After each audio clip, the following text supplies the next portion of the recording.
Bonjour à tous. Alors, désolé pour ce plan plutôt foireux, fait à la va-vite. J'ai toujours pas investi dans une vraie caméra. Faudrait que je m'y attelle pour faire des vidéos et faire du montage, ce genre de choses. Je vais pas aborder le sujet qui m'avait motivé à créer cette chaîne au départ, à savoir les petits soucis de santé que j'ai pu avoir. Là, c'est vraiment une vidéo donc, que j'intitule J'ai enfin fini Breath of the Wild, Zelda Breath of the Wild. Donc, je suis un joueur. C'est un peu difficile à me définir. Je me considère pas comme un gros joueur, mais j'aime bien jouer. Et normalement, je suis plutôt un joueur occasionnel. En tout cas, j'ai eu une grosse période où j'ai pas joué dans ma vie, mais je jouais quand même beaucoup étant petit et ado. J'ai pas joué longtemps dans ma vie d'adulte et ça fait 2 ans environ que je rejoue. Je suis retombé un peu dedans et en fait, je m'aperçois que je préfère toujours les jeux d'avant. Euh, mais j'ai quand même voulu tenter cette aventure Breath of the Wild. Et je me suis dit que ça serait bien de faire une petite vidéo. Tout le monde a. Alors j'arrive après la guerre, je sais, mais voilà, je voulais en parler. Je suis un gros fan de la saga Zelda. Et on m'a dit. Alors j'avais lu un article il y a quelques années quand le jeu était sorti. Ça avait vraiment fait un- ce jeu avait fait un bruit pas possible. C'était extraordinaire. Moi, j'avais vu un article sur Le Monde ou je ne sais plus quel journal, on va dire, qui traite peu de jeux vidéo. Mais c'était vraiment reconnu par la presse comme étant un jeu magnifique qui permettait la liberté, un grand monde ouvert, etc. Moi, j'ai découvert le jeu chez un ami qui m'a redonné la passion un peu des jeux vidéo, en fait. Et quand j'y ai joué, au départ, j'étais pas subjugué, mais je reconnais que c'était quand même beau. Voilà, bon. Entre-temps, j'ai acheté la Switch, et quand on achète une Switch, généralement, on achète Breath of the Wild. C'est vrai que c'est quand même le jeu à avoir sur la console. Même si au départ, c'est un jeu Wii U. En tout cas, c'est devenu un inconditionnel de la Switch. Un jeu à avoir sur la Switch. Alors, j'ai fini le jeu hier, je crois. C'est ça. Voilà, juste hier, c'est tout frais. Donc, j'ai mis plus de 110 heures à le finir. Donc, j'ai pris mon temps quand même, puisque je pense qu'on peut le finir beaucoup plus vite. J'ai parfois aimé vagabonder dans les prairies, dans les montagnes, etc. Parfois, je me suis un peu perdu, donc je reviendrai sur ces aspects du jeu. Euh, je, je vais essayer d'aller présenter rapidement voilà, les qualités et les défauts que j'attribue à ce jeu. Euh, Allez, on va commencer par les qualités. Donc, je dirais que les grandes qualités du jeu, c'est vraiment effectivement quand même cette beauté des paysages, des graphismes, ce monde ouvert qui est lumineux. Il y a des fois, c'est vrai qu'on se surprend à regarder comme ça des scènes qui se passent dans le jeu, enfin des petites actions, des oiseaux qui passent, un nuage qui passe. Et puis effectivement, comme là, la gestion vraiment jour-nuit est quand même très bien gérée. C'est quand même assez immersif et on est quand même pris au jeu et on se surprend, on se surprend, je pense, sur ce jeu à contempler ce jeu comme on peut dire. Je sais pas si je disais que c'était un chef-d'œuvre. Après l'avoir fini, je vous avoue avoir été un peu déçu au final. Si je vois dans l'ensemble de l'expérience par rapport à ce qu'on peut dire sur le jeu. Mais si je l'ai fait, si j'ai passé toutes ces heures, c'est quand même j'ai pris beaucoup de plaisir. Donc voilà, c'est quand même un très grand jeu, un chef-d'œuvre.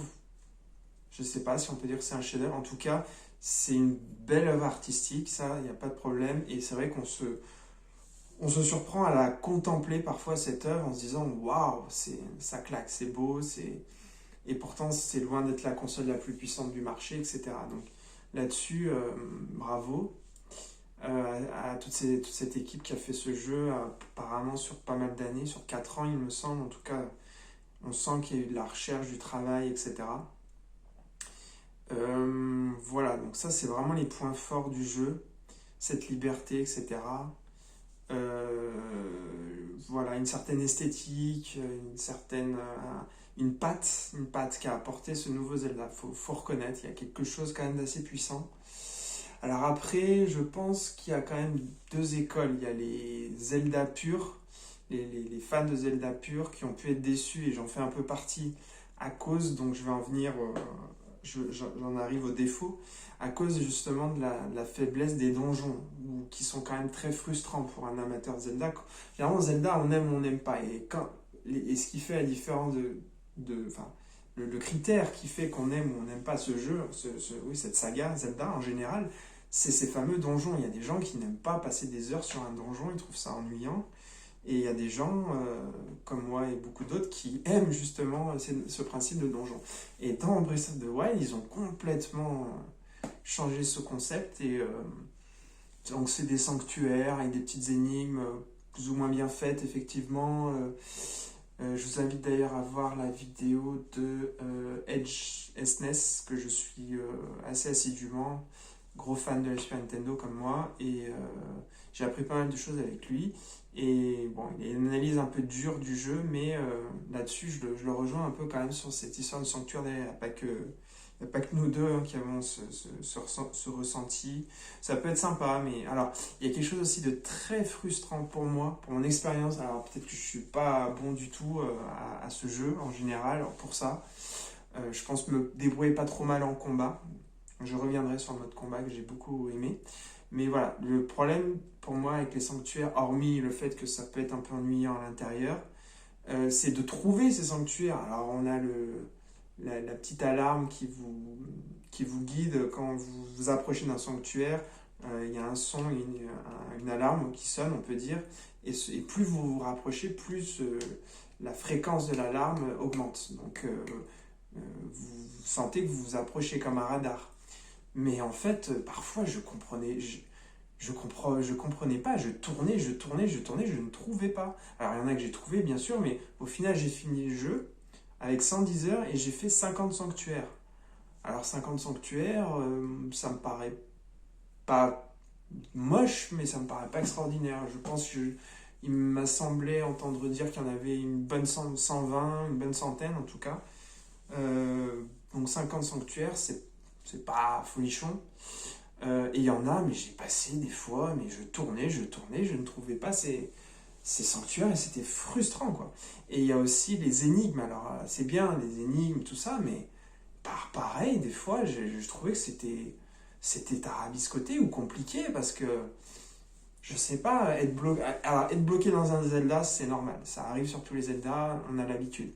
Mais pour des quêtes annexes, se prendre la tête comme ça, ça m'a un peu gonflé. Et ce qui fait qu'en fait, vers la fin si je décompose, hein, parce que 110 heures de jeu, c'est quand même long. Hein. Donc si je décompose la dernière partie de mon jeu, enfin oui,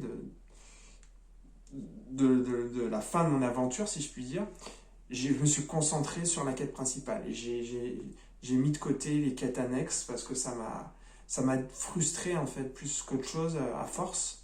Et voilà, donc sauf certaines où on a plus de chance que d'autres, peut-être plus facile que d'autres, et ça peut être gratifiant.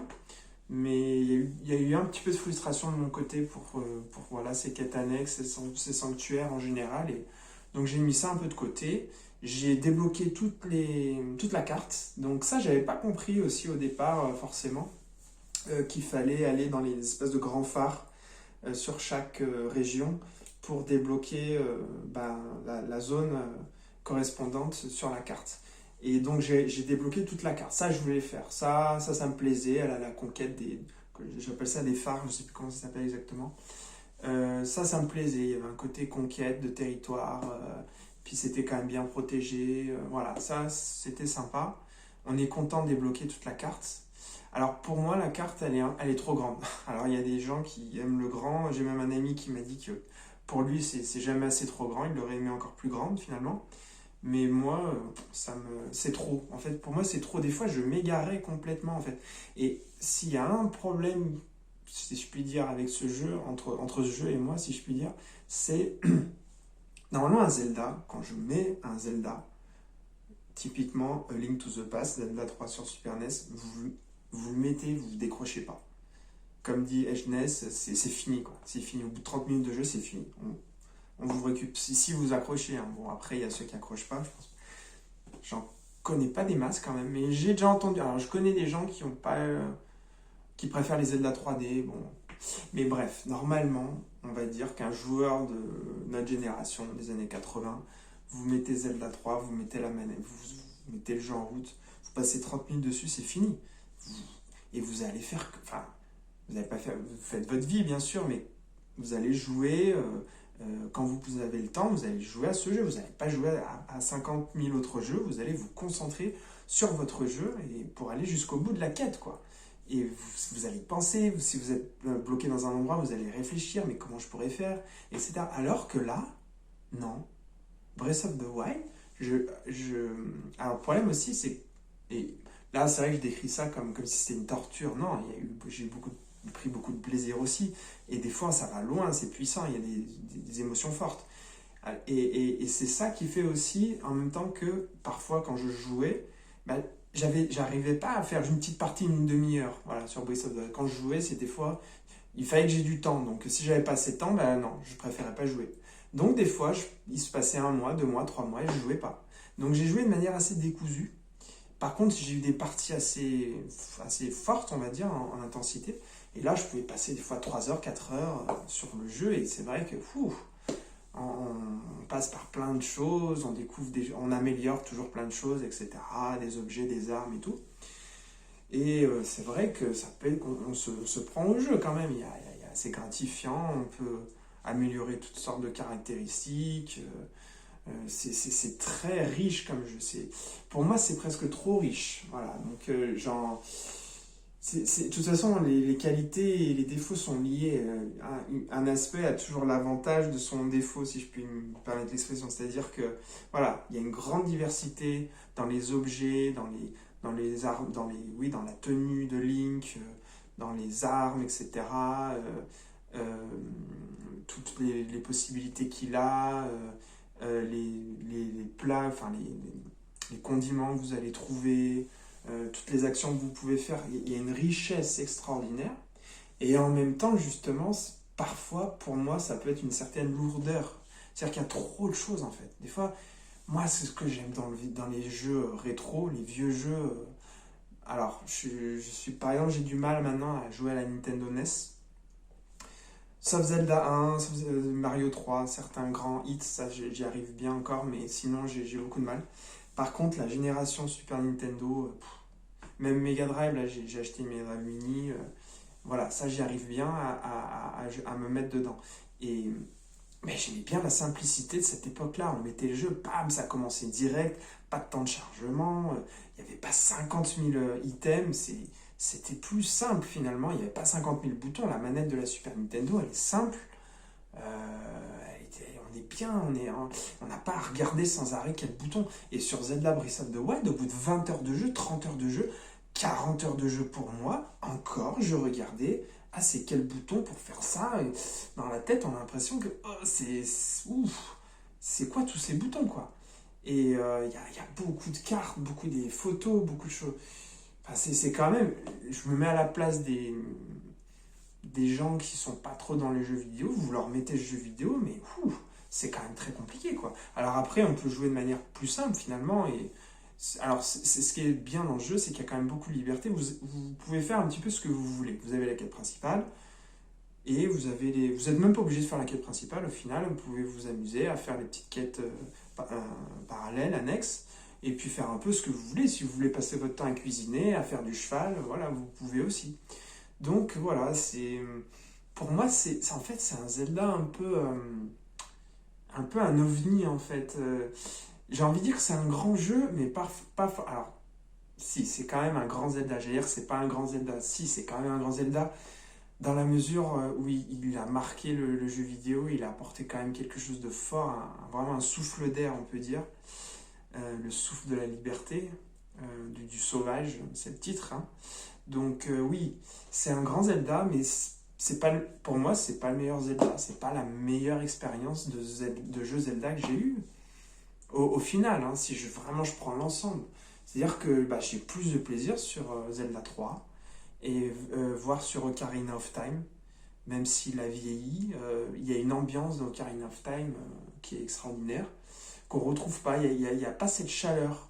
Dans Breath of the Wild, c'est froid, la fin elle est froide quand même. Vous finissez et tout, et finalement Link se retrouve avec Zelda, et puis voilà, ils sont comme ça, tous les deux. Je crois même pas qu'on revoit vraiment les quatre sages là finalement, hein, le Goron, l'oiseau, et puis la Gerudo, et puis le qui mince, et puis l'espèce de femme poisson, je sais plus le nom, désolé, hein, j'ai pas tous les noms en tête, mais bref, vous voyez, ceux qui ont fait le jeu voient très bien de qui je parle. Et donc, ces quatre personnages, ils sont quand même, ils nous aident, ils nous soutiennent, ils sont là. Ça j'aime bien quand même dans le déroulement du jeu. Quand vous débloquez un grand donjon, alors désolé pour le spoil pour ceux qui n'ont pas fait le jeu, mais bon, quand on parle d'un jeu, on est obligé de spoiler, de parler du jeu et voilà, d'enlever le suspense. J'essaye de ne pas utiliser de mots anglais, hein, je m'attache à ça. Pour protéger notre belle langue française, comme le font mieux que nous parfois nos amis québécois. Et donc, voilà, ce que je voulais dire, c'est que la fin de Breath of the Wild est quand même décevante, dans le sens où il y a une certaine, un petit peu un vide, je dirais. Alors, il y a un côté romantique, hein, entre Link et Zelda. Zelda qui lui dit, je vais peut-être pas dire cette phrase parce que c'est vraiment la fin, mais voilà, il y a un petit jeu entre les deux, il y a une innocence, voilà, il y a quelque chose d'innocent dans le jeu qui est puissant. Mais il y a une certaine froideur en fait. On sent pas la communauté. Quand vous finissez Ocarina of Time, ou Link's Awakening, alors Link's Awakening, non, c'est encore un autre scénario, mais quand vous finissez Ocarina of Time, on voit tous les villageois de chaque village, tout le monde qui est délivré du fléau là, de Ganon et qui fait la fête et il y a une ambiance comme ça conviviale et une certaine... C'est gratifiant pour le joueur, ça y est, on a terrassé le fléau et c'est terminé, et c'est le temps de la fête, et voilà.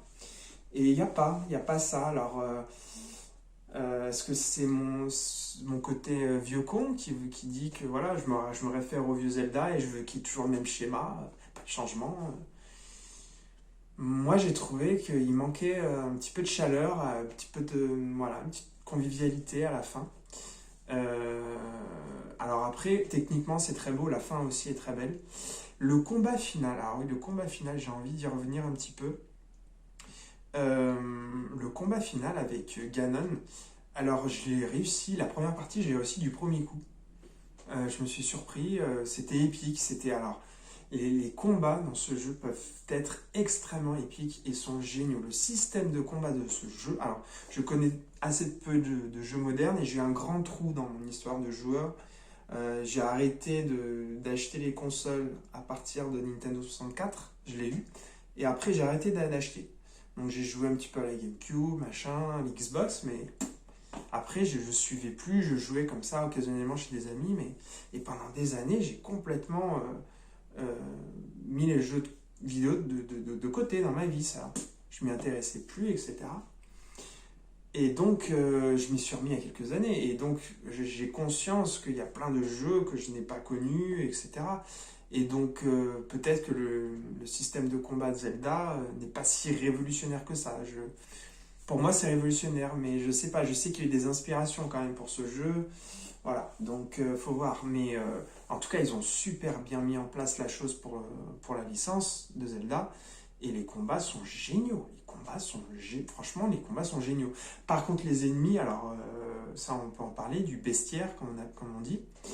Je les aime assez bien dans le monde, dans le monde d'Hyrule en général.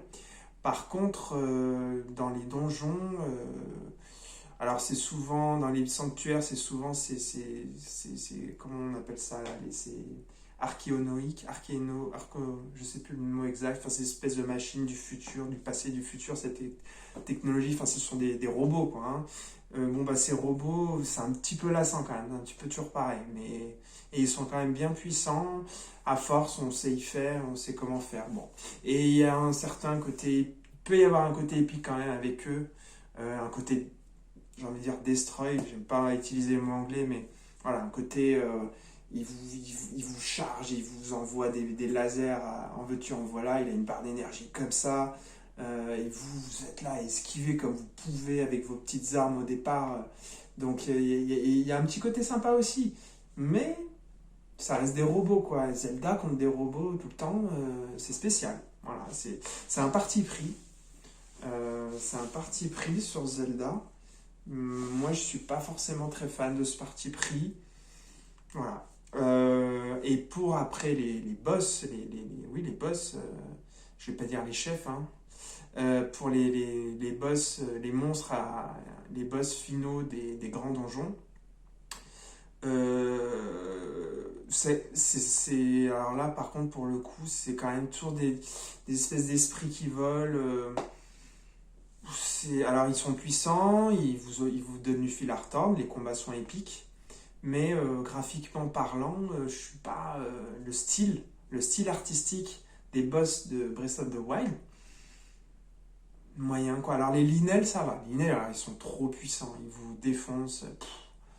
Et j'ai eu un combat contre une Linel, on va dire.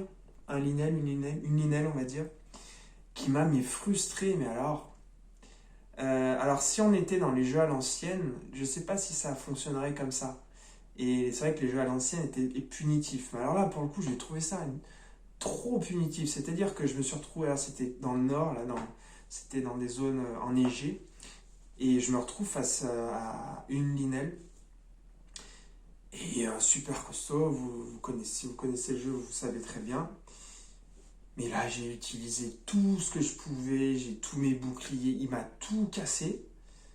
Et il me restait mais rien, quoi. Et je l'avais quand même bien affaibli, il lui restait pas beaucoup sur sa barre de vie. Et là, je me prends la foudre. Alors, je sais plus si c'est de lui ou si c'est du jeu, enfin de l'environnement. Et du coup, je meurs. Et là, ils me remettent. Normalement, ils vous remettent à la dernière sauvegarde. Donc, ils me remettent à la dernière sauvegarde qui a dû être faite automatiquement. Et il se trouve que là où ils me remettent dans un état où j'ai perdu tous mes objets à moi, j'ai tout perdu. Et lui, le gars, enfin le monstre en face, le Linel, on va dire, là ça fait bizarre, le Linel. Faudrait que je cherche, ça me perturbe, mais on va dire, allez, on va dire le Linel. Désolé pour cette petite faute, hein, s'il y en a une. Et ben, lui, il a toute sa barre de vie qui est revenue, toutes ses armes nickel, à fond, toutes ses flèches, machin, enfin de toute façon lui c'est à l'infini, bref. Vous passez 20 minutes, 30 minutes à vous déchirer contre un monstre, vous l'avez bien affaibli, vous perdez, finalement. Alors je sais plus si c'est à cause de lui ou de l'environnement. Et quand vous reprenez le jeu, vous avez tout perdu. Tous vos objets que vous avez mis des heures à acquérir et tout. Alors, pour les jeux à l'ancienne, je sais, c'était un petit peu quand même le principe, hein. Quand vous perdiez un peu tout, mais c'est pas le même jeu, quoi. Et là, c'est quand même des 10 heures de jeu, des fois 20 heures de jeu, pour avoir réussi à avoir des boucliers, des bons boucliers, des bonnes armes, parce que c'est tout le problème de jeu qui a été critiqué, c'est-à-dire que les armes sont très fragiles. Donc si en plus vous les perdez comme ça, voilà, ça c'était aussi un mauvais moment que j'ai eu sur le jeu, un moment frustrant. Après, bon, c'est vrai que là je vous parle quand même pas mal de points négatifs. Il y a quand même aussi des expériences de jeu que j'ai eues qui étaient puissantes. Et j'avais jamais ressenti ça avant dans un jeu vidéo. C'est-à-dire que des fois on se retrouve dans des îles perdues, avec des combats épiques, des découvertes, des choses qui arrivent comme ça. Et puis ouais, un côté aventurier, puis vous vous adaptez au climat, vous vous débrouillez comme vous pouvez. Il y a un côté survie, un côté aventure qui est fabuleux. Ouais, j'en reviens au grand point positif de jeu, cette liberté, cette beauté du jeu. Et oui, ce côté aventure aussi, je me dois d'insister là-dessus quand même. Donc voilà, c'est... Que dire d'autre sur ce jeu d'important? Alors les musiques, oui, très décevantes quand on est fan de la saga. Il n'y a aucune musique finalement marquante. Il n'y a pas de grand thème. Alors c'est le jeu, c'est un petit peu l'esprit du jeu, c'est de jouer qu'on peut jouer comme ça en mode portable, en mode nomade, un peu partout. Donc bon, on n'est pas trop concentré sur la musique. C'est ça un peu, c'est plus une musique d'ambiance apparemment. Bon, voilà, c'est une musique d'ascenseur, Zelda, mais c'est surtout dans les donjons, c'est toujours la même, je crois. Et elle est lourde. Ah oui, je vais en arriver aussi. Ça, c'est le problème des musiques. Et il y a le problème graphique pour moi. Alors ça, c'est quelque chose d'assez japonais. Ils aiment assez ça apparemment. Je sais pas s'ils ont pas fait ça dans les Final Fantasy. Mais bon, j'ai très peu joué, donc je peux pas trop dire. Euh, mais voire pas joué. Hein. Final Fantasy, je connais. J'ai fait Mystic Quest sur Super NES, qui est le FF2 simplifié pour les petits occidentaux. Parce qu'on n'est pas assez fort. Non, mais ça peut être sympa quand même de faire un jeu plus accessible. C'est vrai que les RPG, c'est compliqué. Donc, c'était pas plus mal vu l'âge que j'avais. J'ai déjà eu du mal au départ à comprendre le principe de Mystic Quest. Bref, je connais quand même la saga Final Fantasy, mais j'ai très peu d'expérience de jeu dedans. Donc bon, je vais pas m'attarder là-dessus. Je reviens aux donjons de Zelda, les grands donjons, là, les 4 grands donjons. Vous savez, il y a cette espèce de fumée toxique de destruction, la rose, sale, quoi, et qui est là partout dans le donjon, mais je n'aime pas du tout. Alors, c'est censé être le fléau, etc., la déchéance, la destruction d'Hyrule à cause de Ganon, hein, qui est contrôlé par Zelda, mais qui n'attend qu'une chose, c'est d'exploser et puis d'instaurer finalement son royaume maléfique, de transformer tout le royaume d'Hyrule en un véritable enfer. Alors c'est cette ambiance qu'ils veulent retranscrire, effectivement, ça je le comprends, mais j'adhère pas du tout quoi, à ce parti pris, ce choix artistique. C'est un choix artistique, j'aime pas. Cette espèce de fumée rosâtre là, c'est pas beau pour moi. Non, je n'accroche, j'aime pas, je n'aime pas. Voilà, je vais pas dire c'est moche. Pour moi c'est moche, mais bon voilà, c'est quand même, j'imagine, tout un travail, etc.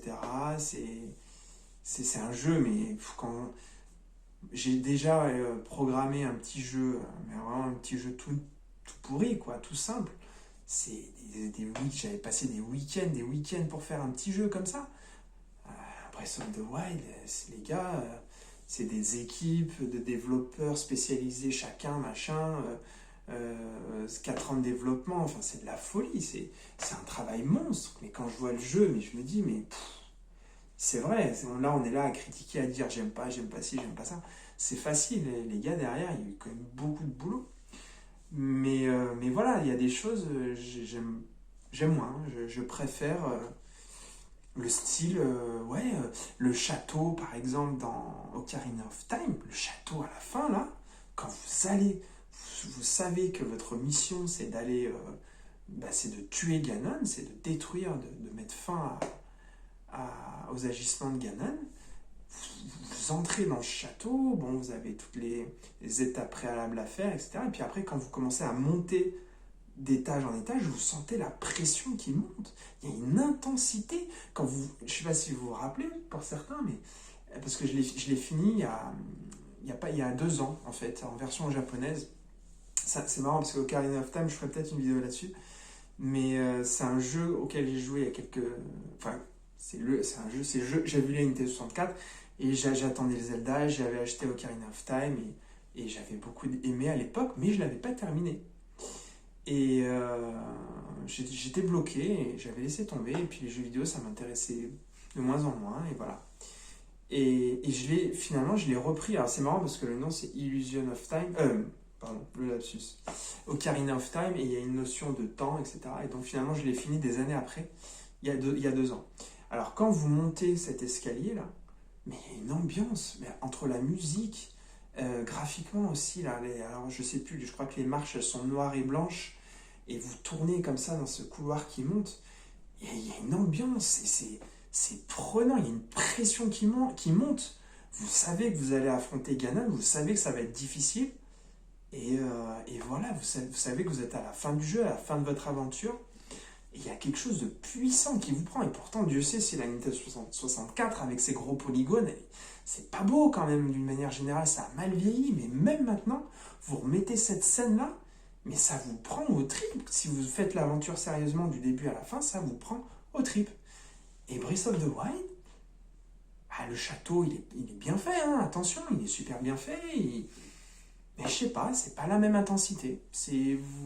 Vous survolez un petit peu, alors il y a plus de liberté, c'est peut-être plus facile, c'est un jeu plus moderne, mais voilà, pour moi, il n'y a pas la même intensité. Mais toujours est-il qu'après, il y a ce combat contre Ganon, donc qui se divise en 2 parties, donc j'ai facilement, finalement, parce qu'en une fois, hein, facilement, j'ai galéré, c'était épique, et j'ai beaucoup aimé, hein. Mais j'ai battu Ganon du premier coup sur la première partie du combat. Et la deuxième partie du combat, j'étais à poil, comme on dit, j'avais plus rien, il me restait 3 cœurs, j'avais plus rien à bouffer, j'avais plus rien qui pouvait me recharger mon énergie ou quoi. Et là, en fait, eh bien, j'avais 3 cœurs, donc pas droit à l'erreur. Donc est-ce que c'est un peu voulu? Est-ce que tout le monde est un petit peu dans cette situation-là? Parce que finalement, et c'est pas plus mal, la deuxième partie, le dernier... Alors j'avais eu peur, c'est que je me disais, si je perds la première fois que j'ai perdu à la deuxième partie, je me disais, est-ce qu'ils vont pas me remettre la dernière sauvegarde au premier combat, à la première partie du combat? Et là, tout se refaire à chaque fois, peut-être que ça serait bien pour le côté défi, mais ça m'aurait un petit peu fatigué. Donc j'étais bien content qu'ils nous remettent juste à la deuxième partie du combat quand on est dehors. Et là, à force de persévérance, je l'ai eu, j'ai réussi à finalement le battre.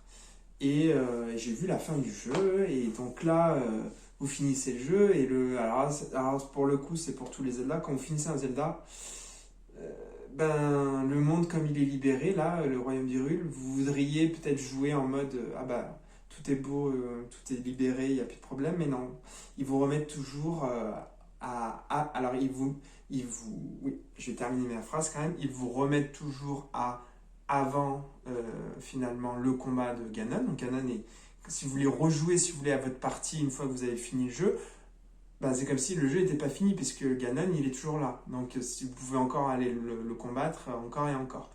Mais en fait, ils vous stipulent bien que vous avez terminé le jeu parce qu'ils mettent une petite étoile sur votre sauvegarde. Donc ça veut dire que vous avez terminé le jeu, on le sait, on vous le montre, voilà. Mais vous pouvez continuer à jouer, vous pouvez aller faire les autres quêtes, tout ça.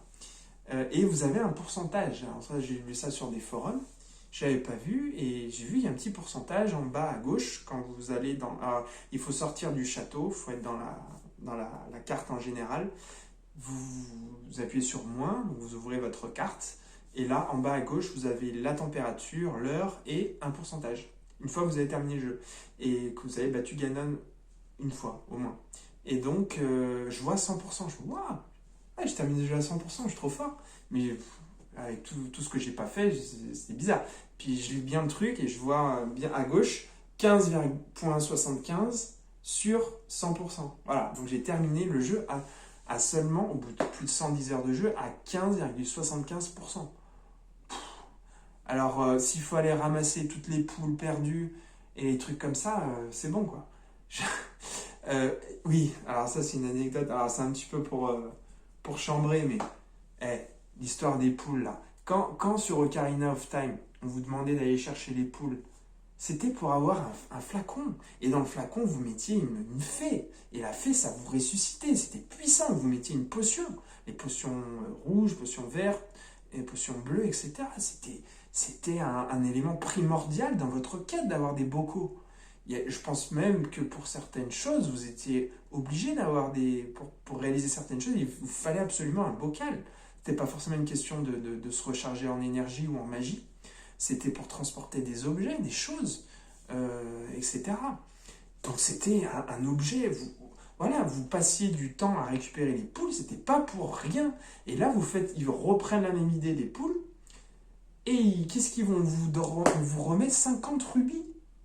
50 rubis. Vous avez aussi bien fait d'aller chercher deux trois minerais, de trouver des pierres précieuses, vous les revendez, vous avez 3 fois plus de rubis en 10 fois moins de temps pour moi, parce qu'il y a une poule que je ne trouvais pas. Et je cherchais dans ce village, je ne la trouvais pas. Donc voilà, pour moi, il y a plein de petits trucs comme ça. Alors je ne sais pas si c'est de la malchance, mais c'est frustrant. Vous passez des heures pour avoir 50 rubis. Ça va quoi. Là, quand j'ai eu cette expérience-là avec une quête annexe, j'ai compris quand même. J'ai dit, bon, bah ok, les quêtes annexes, ok, on verra quoi. Hein. Même je mets une croix dessus. C'est-à-dire que oui, il y a une espèce de hiérarchisation. C'est-à-dire il y a la quête principale, les grands donjons, là, les créatures divines à débloquer, ok. En dessous, il y a les sanctuaires. En dessous, il y a les petites quêtes annexes, quoi. Voilà, donc faire les sanctuaires, ça reste intéressant parce que ça vous augmente vos cœurs, votre endurance, etc. Donc il y a un vrai intérêt à l'aventure.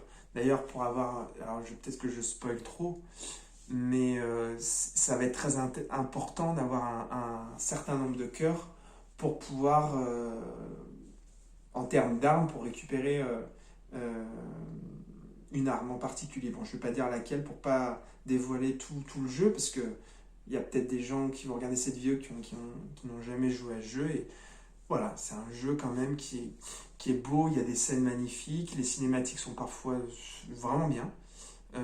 Vraiment bien, oui, il y a des cinématiques. J'aime bien les souvenirs. Alors par contre, le début du jeu, autant la fin du jeu m'a déçu, autant le début du jeu, j'ai beaucoup aimé. Parce que moi, on m'avait montré le jeu comme ça en route, mais quand vous commencez le jeu vous-même, depuis le début, avec l'expérience du jeu que vous avez au départ, avec la mise en place du scénario et le déroulement, vous sortez au départ là, là c'est puissant, là c'est très puissant.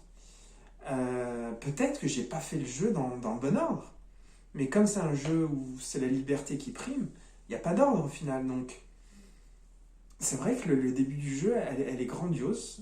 Pour moi, elle était grandiose. La mise en place du scénario est très bonne. Et c'est après qu'il y a un certain vide, en fait. Après, il n'y a plus grand-chose. Il y a les 4 créatures divines qui, quand même, vous ramènent bien à votre quête principale et qui vous motivent parce qu'à chaque fois, vous obtenez un nouveau pouvoir, etc. Je l'appelle le sage, un peu à l'instar de Ocarina of Time, mais le combattant là, du fameux combat il y a eu il y a 100 ans, elle vous suit. Hein, elle vous suit dans votre périple une fois que vous avez débloqué la créature divine correspondante. Donc c'est intéressant. Mais sinon, le scénario, c'est vrai qu'il a été critiqué aussi pour son côté un peu creux, un peu le manque de scénario au final. Alors, par exemple, vous voyez le personnage du peintre. Alors, vous allez de partout, vous allez toujours le voir. Donc, il vous suit en fait. Enfin, je comprends conceptuellement, quand vous faites un jeu vidéo, il y a des choses que vous ne pouvez pas faire comme la réalité, c'est obligé. Ils ont mis en place un système de cheval, là, qu'on peut apprivoiser, dompter, et puis après on le met dans un ranch, etc. Et vous avez tous ces ranchs, mais tous les ranchs se ressemblent, alors c'est vrai qu'après on devient exigeant, on voudrait que tous les ranchs soient un peu plus différenciés, parce qu'on a l'impression que c'est toujours un peu pareil.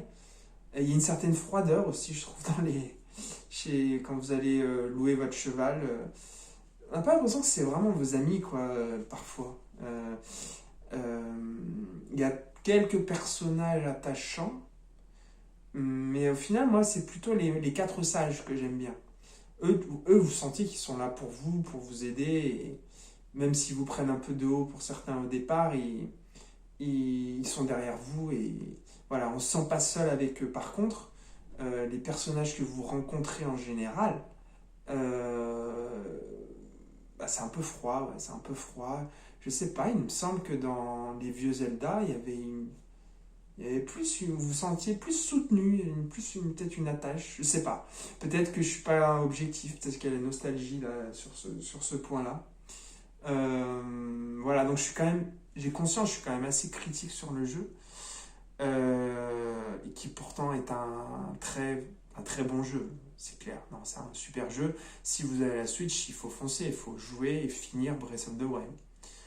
Parce que c'est beau et c'est quand même, vous aurez des expériences de jeu quand même assez intenses. Et puis il n'y a pas deux façons de finir le jeu, il y a pas deux parties pareilles.